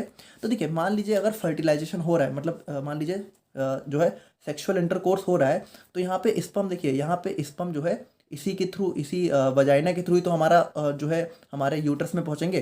देखिए होता क्या है कि अगर यहाँ से जैसे एग रिलीज हुआ, ठीक है, और यहाँ से मान लीजिए स्पर्म गए, ठीक है, तो ये स्पर्म और एग हमारे यहाँ पे फैलोपियन ट्यूब में मिलते हैं, ठीक है, इस ट्यूब को हम लोग फैलोपियन ट्यूब बोलते हैं। तो यहाँ पे ये दोनों मिलते हैं, और अगर यहाँ पे फर्टिलाइजेशन हो गया तो यहाँ पे ये दोनों मिलके जो है जाइगोट बना लेते हैं, ठीक है। और ये जाइगोट क्या होता है, यही जाइगोट यहाँ पे फाइनली यहाँ पे हमारा जो है इम्प्लांट हो जाता है इस यूट्रस लाइनिंग में, ठीक है, इस एंडोमेट्रियम लाइनिंग में इम्प्लांट हो जाता है। और देखिए अगर आप लोग को पता हो तो अगर हमारा यहाँ पे फर्टिलाइजेशन नहीं हो रहा है, ठीक है, तो यही जो एंडोमेट्रियम लाइनिंग है, ठीक है, यही हमारा जो है 28th डे पे या फिर जो है उससे पहले भी कह सकते हो, ठीक है, हमारा श्रेड होना स्टार्ट हो जाती है, यानी कि ये लाइनिंग हमारी यहाँ पे टूट के गिरना चालू हो जाती है। और इसी की वजह से यहाँ पे फीमेल्स में जो है मेंस्ट्रुएशन या फिर पीरियड्स देखने को मिलते हैं, ठीक है। मतलब जो मेंस्ट्रुअल साइकिल है वो इसी वजह से देखने को मिलती है, क्योंकि यहाँ पे जो है ये जो लाइनिंग है, अगर देखिए ये लाइनिंग इसलिए बनती है ताकि यहाँ पे बेबी आके इम्प्लांट हो सके, ठीक है। लेकिन अगर यहाँ पे जाइगोट इम्प्लांट नहीं हो रहा है, ठीक है, अगर यहाँ पे प्रेगनेंसी नहीं हो रही, तो इस लाइनिंग का कोई काम ही नहीं है। तो ये लाइनिंग हमारी क्या होती है, ये लाइनिंग हमारी जो है टूट के गिरना चालू हो जाती है, ठीक है। और यही हमारा जो है फीमेल्स में मेंस्ट्रुअल साइकिल के फॉर्म में देखने को मिलती है, ठीक है। इसी वजह से यहाँ पे ब्लीडिंग वगैरह देखने को मिलती है, क्योंकि ये लाइनिंग हमारी टूट के गिर रही है, ठीक है, इसको शेडिंग बोलते हैं। तो देखिए वही चीज़ है कि आप लोग को इतना पता होना चाहिए कि अगर यहाँ पे प्रेगनेंसी नहीं हो रही है, ठीक है। अगर प्रेगनेंसी नहीं हो रही है तो यहाँ पे फीमेल्स के अंदर मेंस्ट्रुअल साइकिल देखने को मिलती है, ठीक है। लेकिन अगर यहाँ पे प्रेगनेंसी हो जाती है, ठीक है, तो during the time of pregnancy, यानी कि जब तक भी 9 मंथ तक प्रेगनेंसी जनरल टाइम होता है, उस टाइम फीमेल्स में नो मेंस्ट्रुअल साइकिल, यानी कि किसी भी टाइप की मेंस्ट्रुअल साइकिल नहीं देखने को मिलती, ठीक है। उन प्रेगनेंसी के टाइम तक यहाँ पे फीमेल्स में यहाँ पे मेंस्ट्रुएशन खत्म हो जाता है, क्योंकि यहाँ पे देखिए ये जो लाइनिंग है फिर ये क्या करती है भाई, ये टूट के गिरेगी थोड़ी, तब तो ये हमारे बेबी को यहाँ पे संभालेगी, है ना। तो देखिए ये सारी चीज़ें इस तरीके से होती हैं। आई होप कि थोड़ा बहुत आप लोग को पता होगा, नहीं पता हो देखिए पहले से थोड़ा बहुत पता था तो आई थिंक ज़्यादा आप लोग बेटर समझ गए होंगे, नहीं पता था तब भी आई होप कि आप लोग समझ गए होंगे। तो यहाँ पे देखिए अब मेनली हमें करना क्या है, हमें यहाँ पे इस चीज़ को इनिबिट करना है, हमें इस प्रेगनेंसी को रोकना है। अब इस प्रेगनेंसी को रोकने के दो रास्ते हैं, या तो हम लोग इस वजह मतलब इस स्पर्म को पहुँचने से रोक दें, ठीक है, और या तो हम लोग इस एग को रिलीज होने से रोक दें, ठीक है, या फिर मतलब यही सब चीज़ें करके हम लोग प्रेगनेंसी रोक सकते हैं। तो यहाँ पे देखिए होता क्या है, अब जैसे हम लोगों ने देखा कि अगर हम लोग बात करें तो देखिए यहाँ पे जो ओरल कॉन्ट्रासेप्टिव है, तो ये हमारी वो दवा है जो कि प्रेगनेंसी को रोकने का काम करती है। अब ये हमारी मेनली दो टाइप की होती हैं, एक हमारा होता है कंबाइंड ओरल कॉन्ट्रासेप्टिव, दूसरा होता है प्रोजेस्टिन ऑनली पिल्स, ठीक है। तो यहाँ पे देखिए अगर हम लोग बात करें पहले टाइप की कंबाइंड ओरल कॉन्ट्रासेप्टिव, तो ये हमारी वो दवाएं होती है जिसके अंदर हमें यहाँ पे कॉम्बिनेशन देखने को मिलता है एस्ट्रोजन एंड प्रोजेस्टिन। देखिए प्रोजेस्टिन का मतलब हमारा सिंथेटिक प्रोजेस्ट्रॉन ही होता है, ठीक है, सिंपली मतलब ये प्रोजेस्ट्रॉन का काम करते हैं। तो यहाँ पे देखिए ये जो हमारी कंबाइंड ओरल कॉन्ट्रासेप्टिव है, ये हमारी ऐसी दवाएं होती हैं जिसके अंदर हमें क्या देखने को मिलता है, हमारा एस्ट्रोजन एंड प्रोजेस्ट्रॉन देखने को मिलता है। अब आप लोग बहुत कंफ्यूज हो रहे होंगे कि भाई एस्ट्रोजन एंड प्रोजेस्ट्रॉन, इन्हीं दोनों की वजह से तो हमारे यहाँ पे ये सारी चीज़ें हो रही हैं, मतलब यही तो हमारा एग को रिलीज करा रहे हैं, यही तो हमारे एंडोमेट्रियम लाइनिंग को मेंटेन कर रहे हैं। तो अगर हम लोग इन्हीं दोनों को दे देंगे तो हमारा प्रेगनेंसी इनिबिट कैसे होगी। तो देखिए ये ऐसे होगी कि हम लोगों ने स्टार्टिंग में देखा कि अगर इनका लेवल हमारी बॉडी में कम है तो ये हमारे LH एंड FSH को स्टिमुलेट करते हैं, ठीक है, मतलब पिट्यूटरी ग्लैंड को, कि ये हमारा ज़्यादा से ज़्यादा LH और FSH रिलीज करे। लेकिन अगर इन्हीं दोनों का लेवल हमारी बॉडी में किसी तरह बढ़ जाए, ठीक है, तो अगर हम लोग बाहर से देंगे इनको तो हमारी बॉडी में बाहर से देंगे तो लेवल बढ़ेगा, और जब लेवल इनका बढ़ेगा तो ये हमारे जो है पिट्यूटरी ग्लैंड को क्या करेंगे, एक निगेटिव सिग्नल भेजेंगे, और जब निगेटिव सिग्नल जाएगा, ठीक है, तो ये क्या होगा भाई, ये हमारा पिट्यूटरी ग्लैंड जो है इन हार्मोन्स को रिलीज करना कम कर देगा या फिर खत्म कर देगा। अब देखिए अगर हमारी LH और FSH नहीं रिलीज हुए तो क्या होगा भाई, हमारा फॉलिकल्स मैच्योर हो नहीं पाएंगे, हमारा ओव्यूलेशन ही नहीं हो पाएगा, और अगर हमारे फॉलिकल्स ही नहीं मैच्योर है, ओव्यूलेशन ही नहीं हुआ, तो हमारा क्या होगा भाई, जब हमारा एग रिलीज ही नहीं होगा तो हमारा क्या होगा, हमारा जो है कह सकते हो फर्टिलाइजेशन हो नहीं पाएगा, फर्टिलाइजेशन नहीं होगा तो हमारी प्रेगनेंसी नहीं हो पाएगी, ठीक है। तो कुछ इस तरीके से ये हमारे काम करते हैं, ठीक है। बाकी देखिए it consist a combination of oestrogen and progestin, they work by preventing ovulation, यानी कि देखिए वही चीज़ें कि हमारे ओव्यूलेशन को इनिबिट करते हैं। बाकी thickening the cervical mucus to block sperm from reaching egg. अब देखिए जैसे हम लोगों ने देखा प्रोजेस्ट्रॉन जो था, इसका एक काम तो था हमारा जो है इस एंडोमेट्रियम लाइनिंग को मेंटेन करना, लेकिन इसका दूसरा काम भी था हमारा थिकनिंग ऑफ सर्वाइकल म्यूकस, यानी कि देखिए ये जो हमारा फीमेल रिप्रोडक्टिव सिस्टम है, तो इसमें देखिए ये जो वजाइना के ऊपर वाला पार्ट है सर्विक्स, और सर्विक्स के ऊपर वाला पार्ट है यूट्रस। तो ये देखिए ये जो हमारा यहाँ पे ये हमारा जो सर्वाइकल मतलब कि जो सर्विक्स है, ठीक है, तो इस सर्विक्स वाले पार्ट को यहाँ पे क्या करता है, ये हमारा जो है कह सकते हो थिक कर देता है, मतलब यहाँ पे म्यूकस होता है तो इस म्यूकस को इतना थिक कर देता है कि यहाँ पे ये जो लाइनिंग है, ये जो मतलब ये जो रास्ता है, ठीक है, ये ब्लॉक हो जाता है। अब जब ये रास्ता ही ब्लॉक हो गया तो हमारा क्या होगा, स्पर्म यहाँ पे रीच ही नहीं मतलब पहुँच ही नहीं पाएंगे, ठीक है। तो यहाँ पे जब स्पर्म यहाँ पे एग तक पहुँच ही नहीं पाएंगे तो हमारा क्या होगा भाई, हमारा काम हो जाएगा।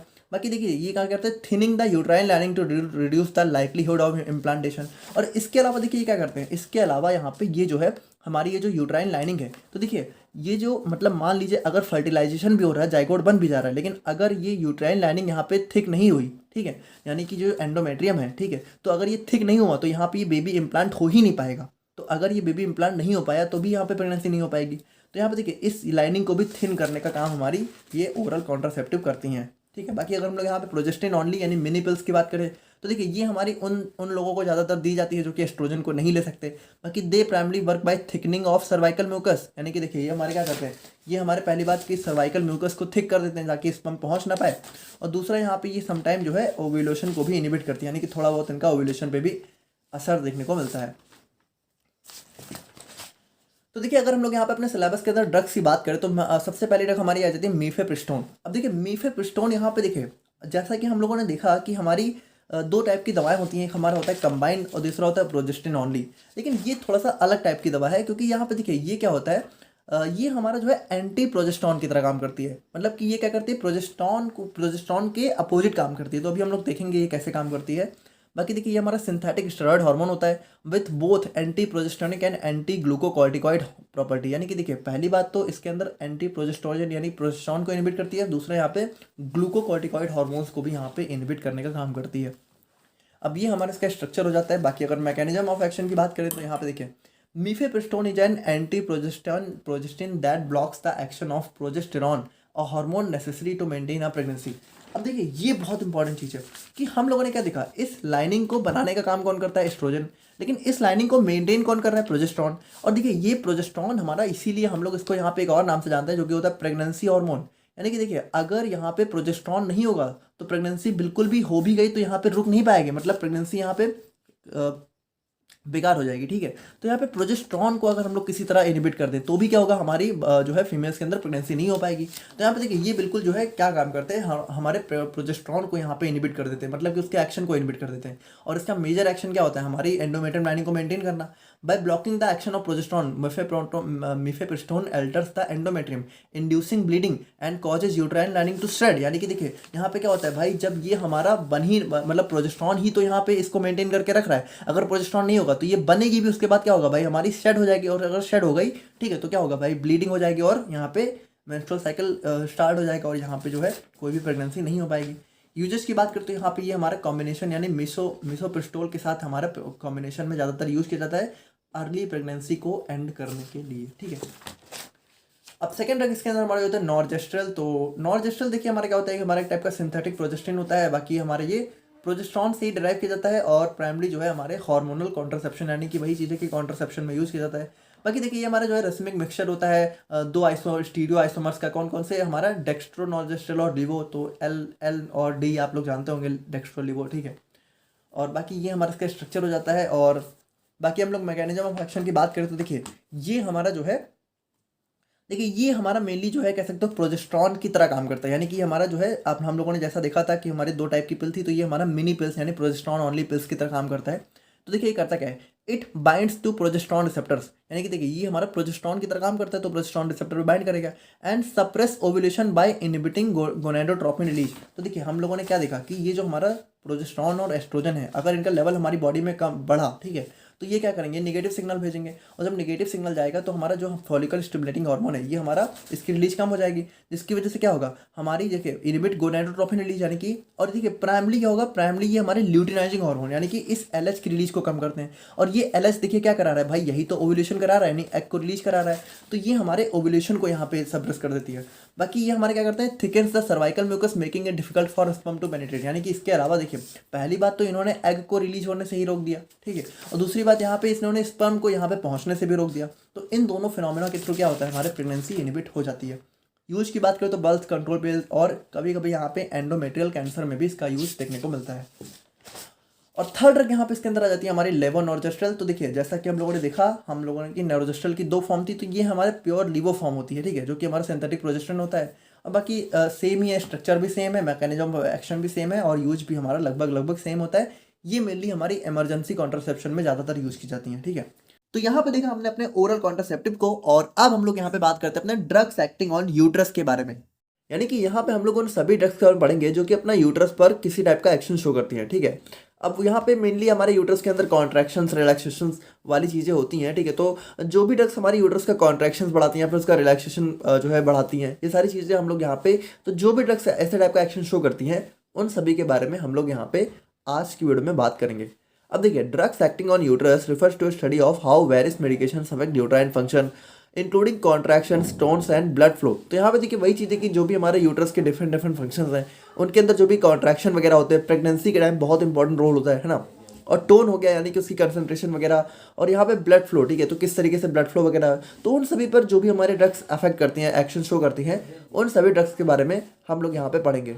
अब यहाँ पे देखिए drugs affecting the uterus can be categorised based on their mechanism of action. तो यहाँ पे देखिए जैसे डिफरेंट टाइप का मैकेनिज्म ऑफ एक्शन होगा तो उसके बेस पे हम लोग यहाँ पे डिफरेंट क्लास में इनको क्लासीफाई कर सकते हैं। जैसे सबसे पहले हमारा आ जाता है यूट्रोटॉनिक एजेंट्स, ठीक है। तो यहाँ पे देखिए ये क्या करते हैं, ये हमारी वो दवाएं होती हैं जो कि हमारे यूट्राइन कॉन्ट्रैक्शंस को स्टिमुलेट करती हैं। अब देखिए यूट्रस आप लोग समझ रहे हो होता क्या है, देखिए यहाँ पे ये जो हमारा फीमेल का इंटरनल रिप्रोडक्टिव सिस्टम होता है, ठीक है, तो यहाँ पे मतलब देखिए ये हमारा वजाइनल पार्ट होता है, ठीक है, और ये हमारा सर्विक्स वाला एरिया होता है, और सर्विक्स के जस्ट ऊपर ये वाला एरिया हमारा यूट्रस होता है, और यहीं पे हमारा सब कुछ होता है, ठीक है। मतलब यहीं पे हमारा जाइगोट फॉर्म होता है, यहीं पे हमारा जाइगोट का इम्प्लांटेशन होता है, यहीं पे बेबी डेवलप होता है, ठीक है।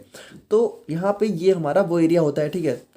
बेसिकली डिलीवरी के टाइम पे भी यहाँ पे, लेबर के टाइम पे भी यहाँ पे, यहीं से हमारा जो बेबी होता है, ठीक है, वो यहाँ पे वजाइना के थ्रू यहाँ पे वर्ड में एंट्री करता है, ठीक है। तो these drugs stimulate uterine contractions promoting labour and controlling postpartum bleeding. तो यहाँ पे देखिए ये जितनी भी ड्रग है ये क्या करती हैं, ये हमारे यूट्राइन कॉन्ट्रैक्शंस को स्टिमुलेट करती हैं। यानी देखिए एक चीज़ आप लोग समझिए कि जैसे यहाँ पे बेबी है, तो बेबी का अगर बर्थ होना है तो उसको यहाँ से बाहर आना है, ठीक है। तो यहाँ पे देखिए बाहर कब आएगा, जब यूट्रस कॉन्ट्रैक्ट होगा, ठीक है। मतलब यूट्रस जब थोड़ा सा कॉन्ट्रैक्ट होगा तभी वो बेबी आगे की तरफ पुश होता है ना। तो और यहीं से हमारा बेबी बाहर आता है। तो यहाँ पे देखिए होता क्या है कि ये जो हमारी ड्रग्स हैं ये हमारी यूट्राइन कॉन्ट्रैक्शंस को बढ़ाती हैं, पहली बात। प्रमोटिंग लेबर मतलब वही हमारा बेबी का डिलीवरी हो गया, ठीक है। एंड कंट्रोलिंग पोस्टपार्टम ब्लीडिंग, यानी कि बेबी के हो जाने के बाद अगर कोई ब्लीडिंग वगैरह ना हो तो उन सभी चीज़ों को भी कंट्रोल करने का काम हमारी ये दवाएं करती हैं। अब इसके अंदर सबसे पहली जो ड्रग आ जाती है वो हमारी आ जाती है ऑक्सीटोसिन, ठीक है। अब ऑक्सीटोसिन को हम लोगों ने यहाँ पे अपने एंडोक्राइन सिस्टम यूनिट 4 में भी काफ़ी अच्छे से देखा था, ठीक है। बाकी अगर हम लोग यहाँ पे देखें तो ऑक्सीटोसिन देखिए क्या होता है। It is a natural hormone that stimulate uterine contractions promoting labour and facilitating milk ejection. यहाँ पे देखिए ऑक्सीटोसिन क्या होता है भाई, ये हमारी पोस्टीरियर पिट्यूटरी ग्लैंड के द्वारा रिलीज किया जाता है। और ये हमारा क्या करता है, ये हमारी यूट्राइन कॉन्ट्रैक्शंस को तो प्रमोट करता ही है, लेकिन उसके साथ साथ जो मदर होती है, ठीक है, उसमें मिल्क इजेक्शन को भी फैसिलिटेट करता है। यानी देखिए बेबी का जब बर्थ हो जाता है तो यहाँ पे बेबी को लैक्टेटिंग करना होता है, ठीक है। मतलब कि उसको यहाँ पे फीड करना होता है, तो यहाँ पे उसके लिए यहाँ पे जो मदर के ब्रेस्ट होता है, ठीक है, उससे मिल्क का इंजेक्शन भी हमारा यही हार्मोन फैसिलिटेट करता है, ठीक है। बाकी अगर हम लोग यहाँ पे बात करें तो it is use to induce labour and control postpartum haemorrhage मतलब वही हमारा ब्लीडिंग वगैरह हो गया।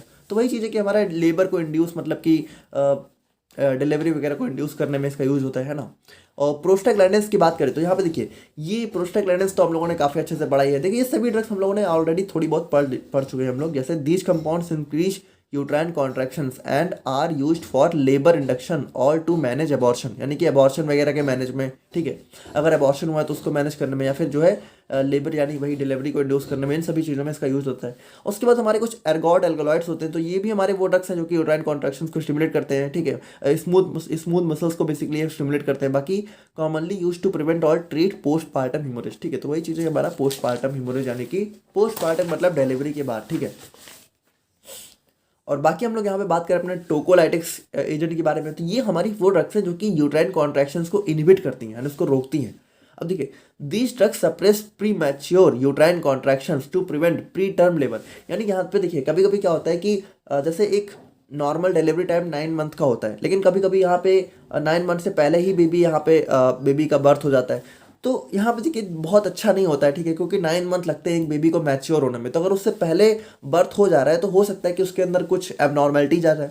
तो उन सभी चीज़ों, अगर मान लीजिए बहुत पहले ही यहाँ पे लेबर पेन इंड्यूस हो चुका है, स्टार्ट हो चुका है, तो थोड़ा सा उन सभी चीज़ों को सप्रेस करने के लिए यहाँ पे ये दवाएं यूज़ की जाती है। बाकी they are use to delay labour in certain situations. बाकी देखिए कुछ कंडीशंस ऐसी होती हैं, जैसे कि मान लीजिए यहाँ पे फीटल का मैच्योरेशन, यानी कि जो बेबी है वो मैच्योर ही नहीं हुआ है, या फिर मान लीजिए कि जो है मदर घर पे, ठीक है, उसका पेन स्टार्ट हो चुका है, ठीक है, लेबर पेन स्टार्ट हो चुका है। लेकिन यहाँ पे हमें क्या चाहिए कि वहाँ पे डिलीवरी जो है एक अच्छे हॉस्पिटल में हो, जहाँ पे सारी फैसिलिटी वगैरह अवेलेबल हो, है ना। यानी तो वहाँ पे देखिए वहाँ तक पहुँचने के लिए, कि वहाँ तक पहुँचने के टाइम तक यहाँ पे बेबी का बर्थ ना हो, तो उन सभी चीज़ों को डिले करने के लिए भी यहाँ पे ये दवाएँ यूज़ की जाती हैं। अब इसके अंदर सबसे पहली ड्रग्स आ जाती है बीटा-2 एगोनिस्ट। तो यहाँ पे देखिए ये हमारी क्या है भाई, सिंपल सी बात है, हमारे जो बीटा-2 एड्रेनर्जिक रिसेप्टर है उनको यहाँ पे ब्लॉक करती है, ठीक है। और जिसकी वजह से क्या होता है, यूट्राइन स्मूथ मसल थोड़ा सा रिलैक्स हो जाती है, thereby inhibiting uterine contractions. अब इसके एग्जाम्पल हो जाती है हमारा टेरब्यूटालिन, रिटोड्रीन, ठीक है। तो ये सारे हमारे इसके अंदर ड्रग्स हो जाती हैं।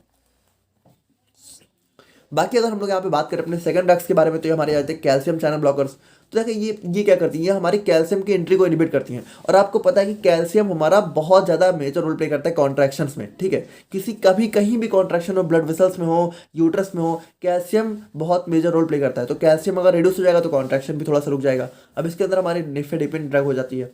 मैग्नीशियम सल्फेट, तो ये भी हमारे प्री टर्म लेबर को जो है जो है मतलब बचाने के लिए यूज की जाती है, ठीक है। और एनसेड्स की बात करें तो यहाँ पे देखिए इसके अंदर जो हमारा ये हमारे क्या करते हैं, प्रोस्टाग्लैंडिन की सिंथेसिस को इनहिबिट करती है। और हम लोगों ने अभी देखा कि प्रोस्टाग्लैंडिन हमारा यूट्रस की कॉन्ट्रैक्शन में बहुत मेजर रोल प्ले करता है। एनसेड्स को हम लोगों ने बहुत डिटेल में देखा है, तो आप लोग यहाँ पे देख लेना। बाकी सिंपली समझो, नहीं समझ रहे हो तो कि ये हमारे प्रोस्टाग्लैंडिन के सिंथेसिस को इनहिबिट करती है, यानी उसको बनने से रोकती है।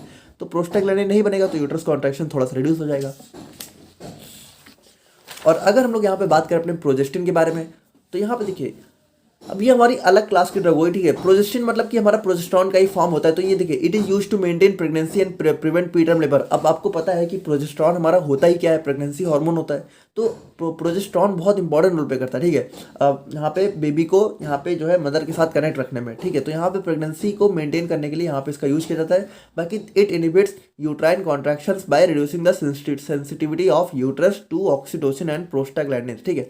तो यहाँ पे देखिए ऑक्सीटोसिन प्रोस्टाग्लैंडिन हम लोगों ने देखा ये दोनों क्या करते हैं भाई, यूट्राइन कॉन्ट्रैक्शंस को प्रमोट करते हैं। तो इन दोनों के प्रति अगर यूट्रस की सेंसिटिविटी को थोड़ा सा रिड्यूस कर दिया जाए, ठीक है, तो यहाँ पे क्या होगा, यूट्राइन कॉन्ट्रैक्शंस थोड़ा सा इनहिबिट हो जाएंगे। और बात करें हम लोग यहाँ पे एंटी प्रोजेस्टिन के बारे में, तो यहाँ पे देखिए ये प्रोजेस्टिन के अपोज में काम करती है। तो N anti progestin can be used in combination with prostaglandin for medical abortion.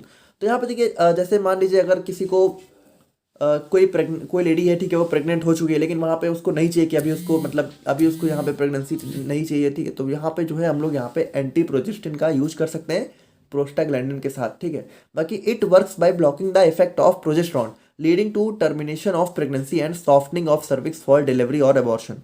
तो यहाँ पे देखिए वही चीज़ है कि मतलब यहाँ पे क्या करता है भाई, प्रोजेस्टेरॉन हमारा प्रेगनेंसी हार्मोन है जो कि हमारे प्रेगनेंसी को बचाए रखता है। तो अगर इसके अपोजिट में हम लोग कोई ड्रग दे देंगे तो प्रोजेस्टेरॉन के एक्शन को रोक देगा। और अगर यहाँ पे प्रोजेस्टेरॉन अपना काम नहीं कर पाएगा, ठीक है, तो क्या होगा भाई, यहाँ पे हमारा प्रेगनेंसी इनहिबिट हो जाएगी, ठीक है, leading to termination of pregnancy and softening. और यहाँ पे देखिए वही चीज़ कि हमारा प्रेगनेंसी टर्मिनेट हो जाएगी। और अगर मान लीजिए एबॉर्शन वगैरह कराना है तो वहाँ पे सर्विक्स थोड़ा सॉफ्ट हो जाएगा ताकि जो है बॉडी बाहर आ सके, ठीक है। और बाकी हम लोग बात करें यूट्राइन रिलैक्सेंट्स के बारे में, तो ये हमारी वो ड्रग होती हैं जो कि यूट्राइस को जो है रिलैक्स करती है, ठीक है, मतलब कि उसकी कंसंट्रेशन टोन को थोड़ा सा रिड्यूस करके। बाकी इसके अंदर नाइट्रोग्लिसरीन आ जाता है जो कि एक टाइप का वैसोडाइलेटर होता है जो कि हमारा यूट्राइन स्मूथ मसल्स को रिलैक्स करने के लिए भी यूज किया जा सकता है। तो यहाँ पे देखा हमने अपने ड्रग्स एक्टिंग ऑन यूट्रस के बारे में। और अब हम लोग यहाँ पे बात करते हैं अपने बायो एसे के बारे में, जिसमें हम लोग यहाँ पे सारी चीज़ों को और सभी के बायो एसे को बहुत ही डिटेल में अच्छे से डिस्कस कर लेंगे। अब यहाँ पे देखो जो इंसुलिन का बायो एसे ये हमारा बहुत इंपॉर्टेंट है, तो इसको हम लोग यहाँ पे ज़्यादा डिटेल में देखेंगे और बाकी सबको भी हम लोग यहाँ पे डिस्कस कर लेंगे। तो यहाँ पे देखिए अगर हम लोग यहाँ पे बात करें अपने बायो एसे के बारे में, तो इसमें देखिए बेसिकली होता क्या है। देखिए यहाँ पे हमारी जो भी ड्रग्स होती हैं, ठीक है, कुछ हमारी ऐसे स्पेशलाइज्ड ड्रग्स हैं। तो इसमें हम लोग क्या करते हैं कि उन ड्रग्स का हम लोग यहाँ पे ऐसे करते हैं। अब ऐसे मतलब क्या होता है, ऐसे मतलब होता है किसी चीज़ को टेस्ट करना, किसी चीज़ को इवेलुएट करना। और देखिए किसी ड्रग को टेस्ट करने का मतलब क्या है, किसी भी दवा को अगर हम लोग टेस्ट कर रहे हैं तो उसका सिंपल सा मतलब ये है कि हम लोग ये पता कर रहे हैं कि वो जो दवा है वो हमारी कितनी पोटेंट है, कितनी इफेक्टिव है। वही चीज़ हमारी हो जाती है बायो एसे।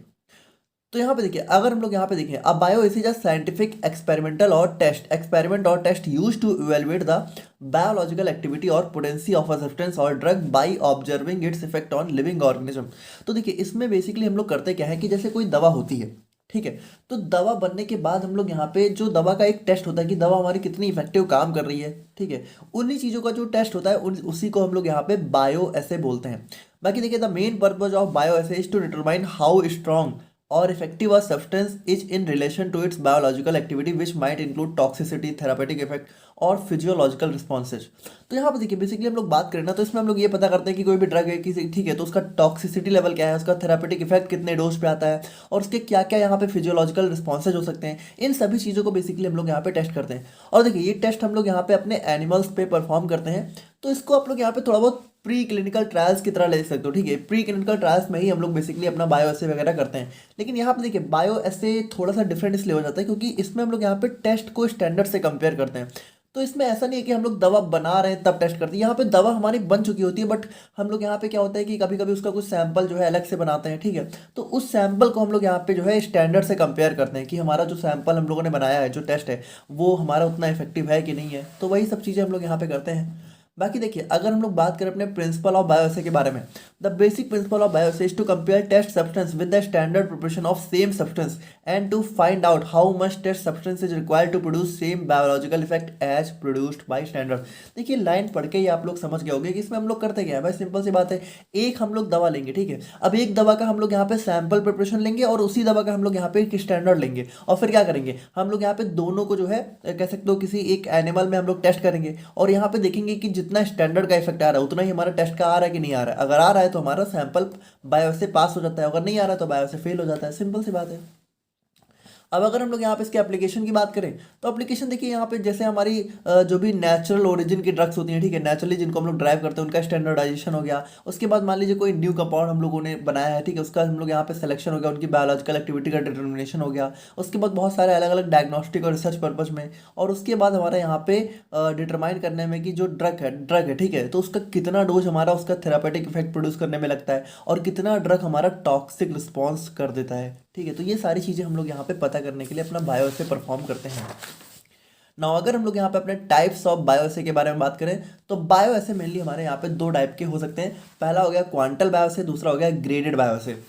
अब देखिए क्वांटल बायोएसे का मतलब इसमें ये होता है कि ये हमारे यहाँ पे एक ऑल या नथिंग रिस्पॉन्स मेजर करता है। मतलब इसमें देखिए इसमें क्या होता है कि या तो ये किसी दवा का मैक्सिमम रिस्पॉन्स मेजर करेगा, मतलब कि या तो एकदम अगर 100% रिस्पॉन्स आ रहा है तो ये मेजर करेगा, और या तो अगर बीच में कुछ भी है तो बीच को मेजर नहीं करेगा, उसको नथिंग शो कर देगा, ठीक है। तो ये नथिंग या फिर ऑल को मेजर करता है।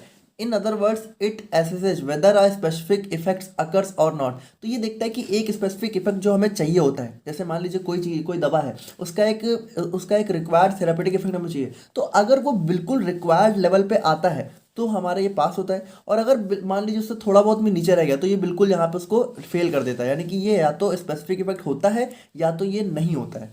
Rather than measuring the degree और मैग्नीट्यूड, यानी कि देखिए ये डिग्री नहीं मेजर करता है, कि ये नहीं मेजर करता है कि अगर मान लीजिए थोड़ा बहुत असर हो रहा है तो वो थोड़ा बहुत को नहीं मेजर करेगा, अगर फुल असर हो रहा है तो मेजर करेगा, और अगर नहीं हो रहा है, ठीक है, उससे कम हो रहा है, तो वो डिग्री वगैरह को मेजर नहीं करता है। In this type of bioassay there is no इसमें कोई भी इंटरमीडिएट रिस्पॉन्स नहीं होता, या तो मैक्सिमम या तो बिल्कुल नहीं। एग्जाम्पल की बात करो तो इसमें हमारी कुछ ड्रग्स आ जाती है जो कि इस टाइप का इफेक्ट शो करती हैं, जैसे कि हमारा डिजिटैलिस हो गया, डी ट्यूबोक्यूरेरिन हो गया, इंसुलिन हो गए। तो इन सभी हमारे यहाँ पे, इन सभी का हम लोग यहाँ पे क्वांटल बायोसे परफॉर्म कर सकते हैं। बाकी देखिए this method of bioassay is not very accurate. देखिए ये बहुत ज़्यादा एक्यूरेट नहीं होता है, लेकिन यहाँ पे जो है हम लोग बात करें तो किसी भी दवा का जो थ्रेशोल्ड रिस्पांस होता है कि कितने डोज पे यहाँ पर उसका रिस्पांस आना स्टार्ट होता है मेनली, है ना, और यहाँ पे जो है ED50 और LD50 लीथल डोज और इफेक्टिव डोज, ठीक है, तो इन सब के यहाँ पे कंपैरिजन में इसका यूज हमें देखने को मिल सकता है। अब अगर हम लोग यहाँ पे ग्रेडेड बायोसे की बात करें तो यहाँ पे देखिए जैसे इसका नाम ही है ग्रेडेड, तो ये यहाँ पे थोड़ा सा कह सकते हो एक डिग्री को भी मेजर करता है, यानी कि दैट मेजर्स द मैग्नीट्यूड और degree of a biological response rather than just an all और नथिंग इफेक्ट। तो क्वांटल का जस्ट यहाँ पे ये उल्टा देखने को मिलता है। और बाकी देखिए इसका यूज हम लोग अपने फार्माकोलॉजी, टॉक्सिकोलॉजी और फिजियोलॉजी वगैरह में करते हैं अपने पोटेंसी, एफिकेसी और रिलेटिव स्ट्रेंथ को डिफाइन करने के लिए। तो अब हम लोग यहाँ पे फाइनली बात करते हैं हमारे जो भी ड्रग्स का बायो ऐसे आपके सिलेबस में दिया हुआ है उन सभी को हम लोग यहाँ पे एक एक करके देखते हैं, जिसमें से सबसे पहले हम लोग बात करते हैं अपने बायो ऐसे ऑफ इंसुलिन के बारे में। अब देखिए इंसुलिन क्या होता है भाई, इंसुलिन आप सभी को पता है, इंसुलिन हमारा वो हार्मोन होता है जो कि हमारे ब्लड ग्लूकोज लेवल को रेगुलेट करता है, यानी कि ये हमारे ब्लड से ग्लूकोज को हमारी सेल्स में पहुंचाने का काम करता है।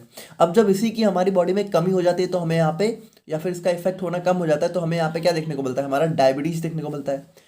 तो देखिए bioassay of insulin is a laboratory method use to measure the biological activity of insulin in a sample. तो सिंपल सी बात है कि ये हमारा इंसुलिन की बायोलॉजिकल एक्टिविटी वगैरह को मेजर करेगा। बाकी देखिए इंसुलिन हमारा हार्मोन होता है जो कि हमारे ब्लड शुगर लेवल को रेगुलेट करता है, ठीक है, and this bioassay assesses its ability to stimulate glucose uptake. और यहाँ पे देखिए जो इसका बायोअसे होता है उसमें हम लोग यहाँ पे चेक करते हैं कि कितनी इफेक्टिवली यहाँ पे काम कर पा रहा है, कितनी इफेक्टिवली हमारे ब्लड से ग्लूकोज को यहाँ पे सेल में पहुँचा पा रहा है, इसी चीज़ को हम लोग चेक करते हैं। प्रिंसिपल की बात करें तो प्रिंसिपल देखिए वही होगा कि हम लोग यहाँ पे जो है बायोएसे की इंसुलिन को यहाँ पे स्टैंडर्ड टेस्ट में यहाँ पे कंपेयर करके और चेक करेंगे उसकी एबिलिटी को कि वो यहाँ पे कितना इंसुलिन का जो है अपटेक कर पा रहा है सेल्स में, ठीक है। टिपिकली आइसोलेटेड एडिपोसाइट्स और मायोसाइट्स, और टिपिकली ये जो सेल्स होती हैं कौन सी होती हैं, हमारी एडिपोसाइट्स होती हैं या फिर मायोसाइट्स, यानी कि जो मसल सेल्स होती हैं या फिर जो फैट सेल्स होती हैं। अब देखिए अगर हम लोग यहाँ पे बात करें तो जो हमारे स्टैंडर्ड इंसुलिन होता है, ठीक है, तो स्टैंडर्ड इंसुलिन देखिए हम लोग कैसे बनाते हैं।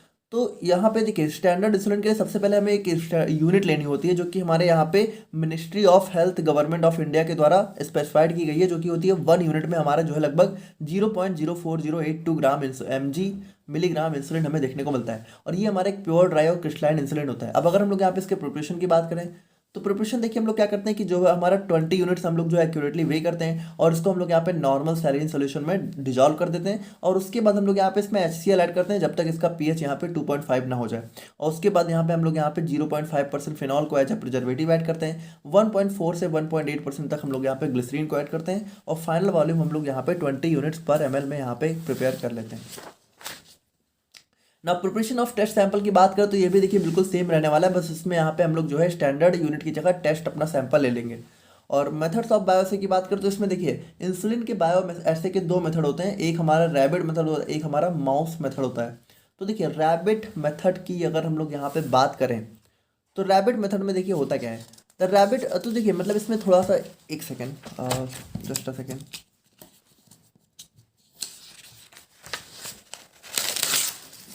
तो देखिए रैबिट मेथड में बेसिकली क्या होता है कि सबसे पहले हमारा यहाँ पे हम लोग जो है रैबिट्स को लेते हैं, तो सिलेक्शन करते हैं ना। तो रैबिट्स अब देखिए जिन जिन भी रैबिट्स को हम लोग यहाँ पे इस टेस्ट के लिए ले रहे हैं और वो यहाँ पे हेल्दी होने चाहिए और उनका वेट लगभग जो है 1800 से 3000 ग्राम तक देखने को मिलना चाहिए। और यहाँ पे देखिए उनको देखिए उनको हम लोग यहाँ पे एक प्रॉपर यूनिफॉर्म डाइट, यानी जितने भी रैबिट हम लोग लेते हैं सभी को एक प्रॉपर यूनिफॉर्म डाइट में रखते हैं। लेकिन यहाँ पे जब भी हमें ऐसे करना होता है, जब भी टेस्ट परफॉर्म करना होता है, तो उससे 18 घंटे पहले तक हम लोग यहाँ पे उनका फास्टिंग कराते हैं, यानी कि 18 घंटे तक यहाँ पे कुछ भी नहीं देते हैं। ठीक है। नाउ प्रोसीजर की अगर हम लोग यहाँ पे बात करें तो rabbits are generally divided into 4 groups of 3 rabbit each, 2 groups for standard insulin and 2 for test. तो इसमें देखिए हम लोग क्या करते हैं, जैसे सबसे पहले हम लोग यहाँ पे 4 ग्रुप बनाएंगे, 1 2 3 4। ठीक है। और इन चारों में हमारे यहाँ पे 3 रैबिट होंगे। ठीक है। तीनों ग्रुप में, चारों ग्रुप में हमारे 3 रैबिट होंगे। अब इसमें देखिए क्या करेंगे, अब इसमें हम लोग 2 बना देंगे स्टैंडर्ड का। ठीक है। ये हमारा स्टैंडर्ड का हो गया और ये हमारा हो गया टेस्ट का। इसका मतलब ये है कि ये जो ये वाला ग्रुप होगा इसमें हम लोग इन रैबिट्स में हम लोग यहाँ पे अपना स्टैंडर्ड इंसुलिन डालेंगे और इन वाले में हम लोग अपना टेस्ट वाला डालेंगे। और फिर एट लास्ट में क्या करेंगे, दोनों को कंपेयर करेंगे और दोनों का जो रिजल्ट होगा अगर मैच कर जा रहा है तो हमारा टेस्ट पास हो जाता है बस। बाकी देखिए इसमें हम लोग करते क्या है, रैबिट्स आर तो यहाँ पे देखिए सबसे पहले इसमें हमारे 2 पार्ट होते हैं। तो यहाँ पे देखिए, अच्छा यहाँ पे देखिए इस चीज़ को यहाँ पे क्या है कि हमें ग्रुप बनाने के बाद हम लोग यहाँ पे उनका baseline blood glucose level measure करते हैं कि उनका मतलब कि बिना इंसुलिन को दिए उनका कितना ब्लड ग्लूकोज लेवल है, ताकि क्योंकि देने के बाद कुछ चेंज हो जाएगा, है ना। फर्स्ट पार्ट की अगर हम लोग यहाँ पे बात करें तो फर्स्ट पार्ट में देखिए क्या होता है, सबसे पहले हम लोग यहाँ पे इंसुलिन को उनके सबक्यूटेनियसली हम लोग यहाँ पे इंजेक्ट करते हैं। ठीक है। सबक्यूटेनियस रूट से और at a pre determined dose, यानी कि ये पहले से ही हमें एक डोज हम लोग डिसाइड कर लेते हैं, उतना डोज हम लोग यहाँ पे जो है एडमिनिस्टर करते हैं। Now from each rabbit a sample of blood is withdrawn up to 5 hours at the intervals of 1 hour each। अब यहाँ पे देखिए ये जो हमारे चारों ग्रुप के हमारे 3 रैबिट थे, सबसे पहले हम लोगों ने इनको सैंपल दिया और उसके बाद हम लोगों ने क्या किया, सैंपल देने के बाद हर 1 घंटे पे लगभग 5 घंटे तक, यानी कि हर 1 घंटे में 5 बार हम लोग यहाँ पे क्या करते हैं, इनका यहाँ पे ब्लड ग्लूकोज लेवल मेजर करते हैं कि कितना कितना आ रहा है और सभी को यहाँ पे आपस में हम लोग यहाँ पे कंपेयर करके चेक करते हैं। ठीक है। अब यहाँ पे देखिए एक तो हमारा ये हो गया फर्स्ट पार्ट। अब एक हमारे इसका हम लोग यहाँ पे सेकंड पार्ट भी परफॉर्म करते हैं। तो सेकंड पार्ट में देखिए हम लोग क्या करते हैं, सेकंड पार्ट के लिए भी हम लोग उन्हीं रैबिट्स का यूज करते हैं जिनको हम लोगों ने फर्स्ट पार्ट के लिए यूज किया था और इसको लगभग हम लोग यहाँ पे 1 वीक आफ्टर, यानी एक हफ्ते के बाद यहाँ पे प्रिपेयर करते हैं। अब इसमें भी देखिए सेम सारा प्रोसीजर सेम रहेगा, बस इसमें हम लोग करेंगे क्या, इसमें हम लोग एक चीज़ उल्टा कर देंगे कि जिनको हम लोगों ने पिछली बार टेस्ट वाला सैंपल दिया था इनको इस बार हम लोग यहाँ पे स्टैंडर्ड वाला सैंपल दे देंगे और जिनको हम लोगों ने स्टैंडर्ड दिया था इनको इस बार हम लोग यहाँ पे टेस्ट वाला सैंपल देंगे इंसुलिन का और फिर से यहाँ पे चीज़ों को मेजर करेंगे। अगर इन दोनों टेस्ट में हमारा सेम रिजल्ट आ रहा है तो इसका मतलब हमारा जो सैंपल है वो हमारा बायोअसे को पास कर जाता है। ना अगर हम लोग यहाँ पे अपने माउस मेथड की बात करें तो इसमें देखिए इसमें सिंपल सी बात है, इसमें हम लोग यहाँ पे कुछ चूहों को लेंगे। ठीक है। तो mice show characteristics conversion after subcutaneous injection of insulin at elevated temperature due to hypoglycaemic effect. देखिए होता क्या है कि ये जो हमारे चूहे होते हैं, ठीक है, तो जो हमारे माउस होते हैं तो इसमें देखिए क्या होता क्या है कि जब इनको हम लोग यहाँ पे इंसुलिन का डोज देते हैं, ठीक है, तो होता क्या है कि भाई देखिए ये हमारे बहुत ही छोटे से होते हैं, तो अब इनको जब इंसुलिन का हम लोग डोज देते हैं तो होता क्या है कि इंसुलिन इनका जो ग्लूकोज होता है, ठीक है, उसको ब्लड से भाई बाहर लेके जाता है। तो उसकी वजह से क्या होता है कि इतना ज़्यादा यहाँ पे इनका ब्लड ग्लूकोज लेवल कम हो जाता है, ठीक है, कि कन्वल्सन यानी ये बेहोश हो जाते हैं, ठीक है। और यहाँ पे देखिए ये थोड़ा सा कह सकते हो हाई टेम्परेचर पे ज़्यादा इफेक्टिव होता है, मतलब हाई टेम्परेचर पे अगर हम लोग इंसुलिन का डोज देंगे तो ये चूहे होते हमारे बेहोश हो जाते हैं, ठीक है। तो यहाँ पे देखिए हम लोग यही चेक करेंगे कि इसमें हम लोग क्या करेंगे, इसमें हम लोग ये चेक करेंगे कि हम लोग यहाँ पे कुछ स्टैंडर्ड लेंगे, कुछ टेस्ट लेंगे और इनको यहाँ पे डोज देंगे, और उसके बाद हम लोग चेक करेंगे कि कितने ज़्यादा हमारे बेहोश हुए हैं, ठीक है। तो जितने ज़्यादा चूहे बेहोश हो रहे हैं उतना ज़्यादा मतलब उतना इफेक्टिव हमारा इंसुलिन का डोज है। तो वही चीज़ है कि स्टैंडर्ड में कितने बेहोश हुए और टेस्ट में हमारे कितने हुए, इन सभी में इन दोनों को कंपेयर करके हम लोग यहाँ पे अपना टेस्ट परफॉर्म कर लेते हैं। प्रोसीजर की बात करें तो यहाँ पे देखिए सबसे पहले हम लोग यहाँ पे हेल्दी माइस लेंगे जो कि हमारे लगभग जो है 20 से 25 ग्राम के होंगे। और यहाँ पे देखिए माइस हमारे मतलब कि देखिए माइस माउस आप लोग समझ रहे हो ना, माइस हमारी प्लूरल फॉर्म होती है। और यहाँ पे देखिए जो भी चूहे होते हैं उनको हम लोग यहाँ पे उनको जो है 18 घंटे पहले उनकी फास्टिंग कराई जाती है। और उसके बाद यहाँ पे क्या होता है, इनको यहाँ पे 4 ग्रुप में डिवाइड कर दिया जाता है, ईच कंटेनिंग 25। अब देखिए इसमें भी सेम ही होगा, बस यहाँ पे क्या होगा कि इसमें जो 4 ग्रुप है ना, इसमें 25-25 हमारे चूहे होंगे। और उसके बाद देखिए मॉनिटर द माइस, इसके बाद हम लोग यहाँ पे इनको मॉनिटर करेंगे फॉर हाइपोग्लाइसेमिक कन्वर्सन, यानी कि इनमें कितनी बेहोशी वगैरह आ रही है कि नहीं आ रही है। And record the number of mice showing conversion at each row, और उसके बाद हम लोग यहाँ पे टाइम रिकॉर्ड कर मतलब नंबर रिकॉर्ड करेंगे कि कितने चूहे हमारे यहाँ पे बेहोश हो रहे हैं। तो अगर स्टैंडर्ड और टेस्ट का बराबर हो जाता है तो हमारा टेस्ट पास कर जाएगा। नाउ सेकंड हम लोग यहाँ पे बात करते हैं अपने बायो एसे ऑफ वैसोप्रेसिन के बारे में। तो देखिए वैसोप्रेसिन हमारी वो ड्रग होती है या फिर कह सकते हो हमारा नेचुरली भी हमारी बॉडी में प्रोड्यूस होता है, बाहर से भी हम लोग देखते हैं। तो इसी को हम लोग यहाँ पे एंटी डायूरेटिक हार्मोन के नाम से भी जानते हैं, क्योंकि देखिए ये 2 काम करता है। एक तो जैसा इसका नाम है वैसोप्रेसिन, यानी कि ये ब्लड वेसल्स को हमारा जो है कह सकते हो कॉन्स्ट्रिक्ट करने का काम करता है नहीं, यानी कि ब्लड प्रेशर को थोड़ा सा बढ़ाता है, क्योंकि ब्लड वेसल्स को हमारा ये थोड़ा सा कॉन्स्ट्रिक्ट करता है, वैसो यानी कि प्रेस कर देता है ना, वेसल्स को प्रेस करके यानी कॉन्स्ट्रिक्ट करता है। और दूसरा इसका इफेक्ट होता है कि ये एंटी डायूरेटिक एक्शन शो करता है, यानी कि यहाँ पे ये क्या करता है, हमारे यूरिन आउटपुट को थोड़ा सा लो करने का काम करता है। तो इसके 2 एक्शन होते हैं। तो देखिए the bioassay of vasopressin is a biological test used to determine the potency and biological activity of vasopressin by measuring its effect on physiological functions such as antidiuretic action and blood pressure regulation. तो यहाँ पे देखिए 2 तरह का effect show करता है। अब blood pressure regulation यानी ब्लड प्रेशर जब कभी कभी बहुत कम हो जाता है तब हमारा ये काम करता है। और बाकी देखिए इसको हम लोग यहाँ पे एंटी डायूरेटिक हार्मोन के नाम से भी जानते हैं। अब मेथड्स की बात करें तो सबसे पहले देखिए, अब चूंकि इसके 2 टाइप के एक्शन होते हैं तो हम लोग यहाँ पे दोनों को यहाँ पे चेक करेंगे अलग अलग तरीके से। सबसे पहले हम लोग यहाँ पे इसका एंटी डायूरेटिक एक्शन चेक करेंगे अपने रैट्स में। तो इसमें देखिए हम लोग क्या करते हैं, vasopressin reduces urine output by increasing water reabsorption in the kidney. तो ये हमारा यूरिन आउटपुट को लो कर देता है। तो इसके लिए हम लोग क्या करेंगे, जो भी हमारे रैट्स होंगे उनको हम लोग यहाँ पे अपना वैसोप्रेसिन की डोज देंगे, और उसके बाद हम लोग यहाँ पे यूरिन आउटपुट को जो है एक सेट पीरियड में हम लोग यहाँ पे मेजर करेंगे, ठीक है। और उसके बाद टेस्ट को हम लोग यहाँ पे स्टैंडर्ड से कंपेयर करेंगे, और उसके बाद हम लोग यहाँ पे चेक करेंगे कि हमारा जो स्टैंडर्ड है वो टेस्ट है उन दोनों का जो रिडक्शन है यूरिन वॉल्यूम का वो बराबर है कि नहीं है, अगर है तो हमारा पास हो जाता है, सिंपल सी बात है। अब अगर हम लोग यहाँ पे ब्लड प्रेशर की बात करें तो आपको पता है कि जो हमारा वैसोप्रेसिन है वो हमारे ब्लड प्रेशर को भी थोड़ा सा कह सकते हो बढ़ाने का काम करता है। तो ये बीपी जब लो हो जाती है तब हमारा इफेक्टिव होता है। तो देखिए प्रिंसिपल की बात करें तो वैसोप्रेसिन कॉजेज वैसो कॉन्स्ट्रिक्शन, यानी ब्लड वेसल्स को कॉन्स्ट्रिक्ट कर देता है, leading to increase in blood pressure, और ये हमारे ब्लड प्रेशर को बढ़ाता है। तो ये हाइपरटेंशन में नहीं, हाइपोटेंशन में इसका यूज होता है। प्रोसीजर की बात करें तो प्रोसीजर में देखिए हम लोग क्या करेंगे, हम लोग सबसे पहले वैसोप्रेसिन को जो है इंट्रावेनस रूट से इंजेक्ट करेंगे, और उसके बाद हम लोग यहाँ पे चेक करेंगे अपने ब्लड प्रेशर चेंजेस को, ठीक है, डॉक्स या फ्रिकेट में। और उसके बाद हम लोग यहाँ पे टेस्ट को स्टैंडर्ड से कंपेयर करके चेक कर लेंगे कि हमारा कितना यहाँ पे दोनों में बराबर है या नहीं इफेक्ट। फिर हमारा नेक्स्ट आ जाता है बायोएसे ऑफ ऑक्सीटोसिन। तो ऑक्सीटोसिन देखिए, ऑक्सीटोसिन भी हमारा 2 टाइप का इफेक्ट शो करता है। एक हमारे यूट्राइन कॉन्ट्रैक्शंस कराता है फीमेल्स में, और दूसरा फीमेल्स में जो है बर्थ के बाद, ठीक है, जो मिल्क इंजेक्शन होता है, ठीक है, ब्रेस्ट से मिल्क का इंजेक्शन, यहाँ पे ये भी हमारा ऑक्सीटोसिन ही कराने का काम करता है। तो देखिए bioassay of oxytocin is a biological test used to determine the potency and biological activity. तो वही चीज़ है। बाकी यहाँ पे देखिए ये हमारा एक हार्मोन होता है जो कि सेंट्रल रोल प्ले करता है यूट्राइन कॉन्ट्रैक्शंस में ड्यूरिंग द लेबर, ठीक है, यानी कि जब भी बेबी का बर्थ होता है, ठीक है, तो यूट्राइन का जो कॉन्ट्रैक्शंस होता है वो हमारा इसी ऑक्सीटोसिन की वजह से होता है, और यहाँ पे ये जो है मिल्क रिलीज को भी फैसिलिटेट करता है। अब मेथड्स की बात करें तो इसमें देखिए, इसमें भी हम लोग यहाँ पे 2 तरीके से चेक करेंगे। पहला यूट्राइन कॉन्ट्रैक्शन मेथड हो गया। तो इसमें हम लोग क्या करेंगे, इसमें देखिए ऑक्सीटोसिन हमें पता है कि स्मूथ मसल्स का कॉन्ट्रैक्शन कराता है, जो कि तो इसको हम लोग यहाँ पे रैट्स या फिर रैबिट्स में मेजर करते हैं। और ये चीज़ हमें ध्यान रखने की, हम लोग यहाँ पे फीमेल्स को ही लेंगे, मतलब फीमेल रैट या फिर फीमेल रैबिट को। तो प्रोसीजर की बात करें तो देखिए, टेस्ट हमारा इन्वॉल्व करता है injecting the oxytocin preparation into the female animal, ठीक है। तो इसमें फीमेल एनिमल में हम लोग ऑक्सीटोसिन को डालते हैं, और यहाँ पे उसके बाद हम लोग यहाँ पे जो है, उसके बाद हम लोग यहाँ पे यूट्राइन कॉन्ट्रैक्शंस को ऑब्जर्व करते हैं और रिकॉर्ड करते हैं ओवर टाइम। और उसके बाद हम लोग यहाँ पे चेक कर लेते हैं कि हमारे स्टैंडर्ड और टेस्ट का यहाँ पे सेम आ रहा है कि नहीं आ रहा है। और फिर बात करें हम लोग यहाँ पे मिल्क इजेक्शन टेस्ट की, तो यहाँ पे देखिए, इसमें भी बेसिकली यहाँ पे ये टेस्ट हम लोग लैक्टेटिंग एनिमल्स में चेक करते हैं, यानी कि जो मतलब जो लैक्टेशन परफॉर्म करे, ठीक है। तो इसमें देखिए, इसमें यहाँ पे बेसिकली हम लोग चेक करते हैं कि रिलीज ऑफ मिल्क हो पा रही है कि नहीं हो पा रही है। तो इसमें हम लोग लैक्टेटिंग एनिमल्स को लेंगे, उनमें यहाँ पे टेस्ट और स्टैंडर्ड सैंपल को डाल के चेक करेंगे, ठीक है।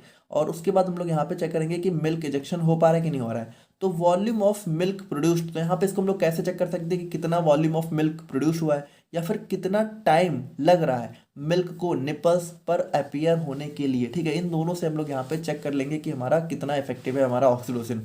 अगर बहुत जल्दी हो जा रहा है तो हमारा इफेक्टिव है, और अगर ज़्यादा से ज़्यादा वॉल्यूम ऑफ मिल्क प्रोड्यूस हो रहा है तो हमारा इफेक्टिव है, ठीक है। तो ये सारी चीज़ें हो जाती हैं। बाकी देखिए, नेक्स्ट हम लोग बात करें तो नेक्स्ट हमारा आता है बायोएसे ऑफ ACTH, यानी एड्रीनो कॉर्टिकोट्रोफिन हार्मोन। तो देखिए, एड्रीनो कॉर्टिकोट्रोफिक हार्मोन हमारा पिट्यूटरी ग्लैंड के द्वारा रिलीज किया जाता है, और ये हमारी एड्रिनल ग्लैंड को स्टिमुलेट करता है हमारा कॉर्टिकोस्टेरॉइड्स को रिलीज करने के लिए। यानी कि देखिए, तो इसमें हम लोग करते क्या है, the bioassay of ACTH is a biological test used to determine the potential and biological activity of ACTH by measuring its ability to stimulate the adrenal cortex. देखिए होता क्या है, ये जो हमारा पिट्यूटरी ग्लैंड होता है, पिट्यूटरी ग्लैंड, देखिए इसके लिए थोड़ी बहुत आप लोग को एंडोक्राइन सिस्टम की नॉलेज होना जरूरी है। तो पिट्यूटरी ग्लैंड हमारा एक हार्मोन रिलीज करता है ACTH, और ये ACTH क्या करता है, ये ACTH जाता है हमारा यहाँ पे एड्रिनल ग्लैंड के अंदर, एड्रिनल कॉर्टेक्स होता है, ठीक है, जो कि इंटरनल पार्ट होता है, सॉरी आउटर पार्ट होता है एड्रिनल ग्लैंड का। तो ये ACTH हमारे इस एड्रिनल कॉर्टेक्स को स्टिमुलेट करता है, ताकि ये हमारा जो है, हमारे जो भी यहाँ पे कॉर्टिकोस्टेरॉइड्स वगैरह हैं उनको यहाँ पे रिलीज कर सके, है ना। तो यहाँ पे देखिए, हम लोग यही चेक करते हैं कि हमारा एड्रिनल ग्लैंड पे काम कर पा रहा है कि नहीं कर पा रहा है। तो इसमें देखिए, इसमें हमारे मेथड जो है होता है adrenal ascorbic acid depletion test.